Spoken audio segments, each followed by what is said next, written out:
Zovem se Tomislav Petrici, prodajni sam predstavnik firme Grapak. Danas ću vam u nekoliko riječi opisati stroj koji stoji ispred nas, znači teleskopski utovarivač firme JCB.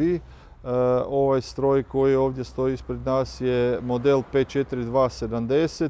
To je top model iz serije teleskopskih utovarivača. Unutra kuca JCB-ev EcoMax motor zapremnine 4,8 litara, snage 145 konja, četverocilindrični motor. Ono što bi volio najviše istaknuti kod ovog stroja je njegova transmisija. Znači ovo je jedini stroj koji objedinjuje, ajmo reći, dva smjera u transmisiji kod utovarivača, znači i hidrostatiku i power shift transmisiju. Kod JCB-a je ta transmisija nazvana Dual VT, znači 2 u 1, jel tako?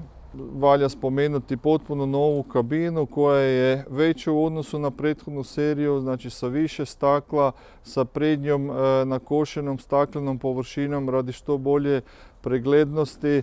Također sa strane velika staklena površina koja omogućava vrlo veliku preglednost sa strane. Moram napomenuti da JCB posebno vodi o tome brigu da ta preglednost bude jako velika, pa tako njihova podizna ruka je vrlo nisko smještena u šasiji, tako da je sa desne strane bočni pregled vrlo pristupačan.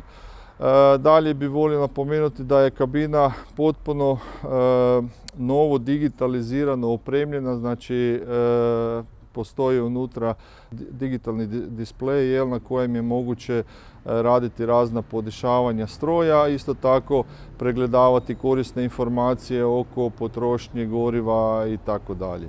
Hidraulični sustav koji je ugrađen u ovaj JCB utovarivač je protočnosti 140 litara i to je klipna pumpa koja je vrlo moćna, koja može isporučivati dovoljno snage za pokretanje ovog stroja i za priključnu opremu koja se može nadograditi na njega, tako da svaki poljoprivrednik u ovom stroju može, kako bi rekao, personificirati stroj za svoju upotrebu i iskoristiti ga na najbolji mogući način.